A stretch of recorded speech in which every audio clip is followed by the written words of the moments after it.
Bismillahirrahmanirrahim. Assalamualaikum warahmatullahi wabarakatuh. Alhamdulillahirabbil alamin. Allahumma salli wa sallim ala Muhammad wa ala alihi wa sahbihi ajmain. Amma ba'du.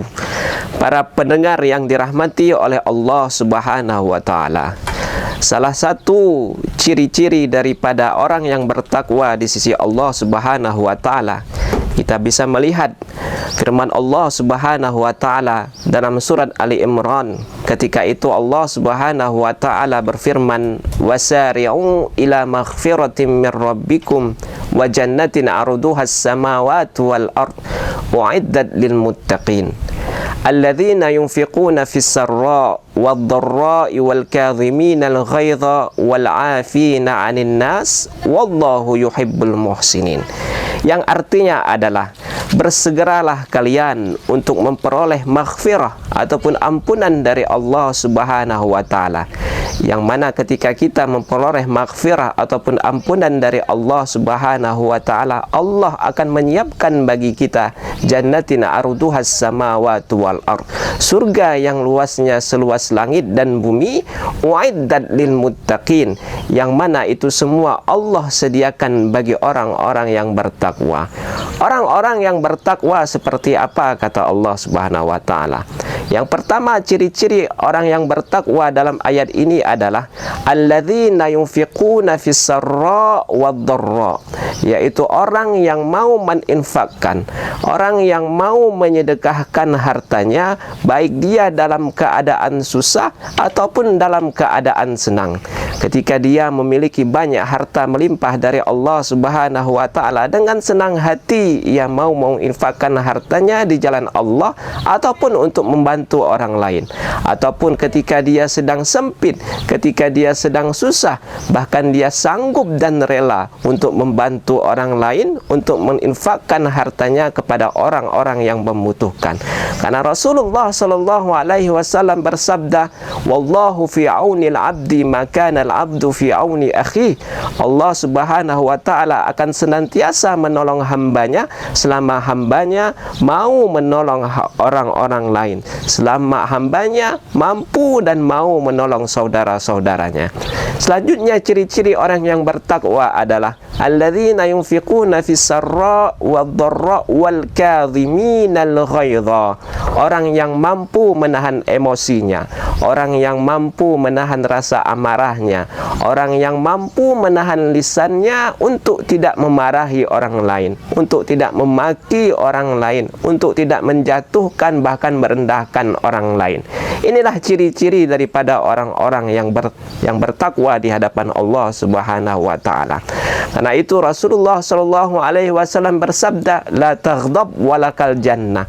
Janganlah engkau marah, maka bagimu adalah surga. Selanjutnya, ciri dari orang yang bertakwa adalah setelah dia mampu menahan amarahnya, Allah Subhanahu wa taala melanjutkan wal afina 'anin nas, yaitu orang yang mau memaafkan orang lain.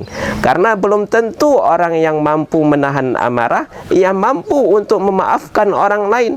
Karena itu dalam redaksi ayat ini Allah Subhanahu wa taala menganjurkan kepada kita, ketika kita telah mampu untuk menahan amarah, ketika kita telah mampu untuk menahan emosi, ketika kita telah mampu untuk menjaga lisan kita untuk tidak memarahi orang lain, naikkan level kita sedikit, yaitu apa? Mampu memaafkan orang lain yang telah membuat kita marah. Dalam ayat lain Allah Subhanahu wa taala berfirman, "Khudzil afwa wa'mur bil 'urfi wa'rid 'anil jahilin." Ambillah rasa maaf itu, ambillah pemaaf itu. Ini bermakna apa? Ini bermakna bahwasanya maaf itu harus kita ambil, harus kita peroleh, harus kita jadikan pribadi kita orang yang mampu untuk memaafkan orang lain. Bukan hanya kita menjadi pribadi yang mampu untuk menahan amarah, tapi hendaknya kita mampu menaikkan level kita untuk menjadi orang yang mampu memaafkan orang lain. Kemudian yang selanjutnya, ciri dari orang yang bertakwa adalah Kata Allah Subhanahu wa taala, wallahu yuhibbul muhsinin. Jadilah pribadi yang ihsan, jadilah pribadi yang baik, jadilah pribadi orang yang mampu berbuat baik kepada orang yang telah membuat kita marah. Jadi naikkan sedikit sekali lagi tingkatan kita. Ketika kita telah mampu untuk menahan amarah, ketika kita telah mampu untuk memaafkan orang lain, maka naikkan sedikit lagi level kita, yaitu kita mampu untuk berbuat baik kepada orang yang telah membuat kita marah. Hal jazaul ihsani illal ihsan. Maka pahala orang yang berbuat baik adalah ihsan daripada Allah Subhanahu wa taala, dan itulah yang kita harapkan di hadapan Allah Subhanahu wa taala. Karena itu para pendengar yang dirahmati oleh Allah Subhanahu wa taala, kalau kita boleh simpulkan di antara ciri-ciri orang yang bertakwa dan mendapatkan surga yang seluas langit dan bumi yang disediakan oleh Allah Subhanahu wa taala adalah orang yang mampu menginfakkan hartanya ketika dia lapang ataupun sempit. Yang kedua adalah orang yang mampu menahan amarahnya. Ketika dia telah mampu menahan amarahnya, dia mampu menaikkan levelnya sedikit, yaitu mampu memaafkan orang lain yang telah membuat ia marah. Dan yang tingkatan level tertinggi adalah orang yang mampu berbuat baik kepada orang yang telah membuat ia marah. Semoga kita dikaruniakan oleh Allah Subhanahu wa taala menjadikan pribadi orang-orang yang baik, menjadikan pribadi orang-orang yang bertakwa, sehingga kita mendapatkan pahala dan balasan ataupun ganjaran yang setimpal di hadapan Allah Subhanahu wa taala. Barakallahu fikum, hadanallahu wa iyyakum ajmain. Wassalamualaikum warahmatullahi wabarakatuh.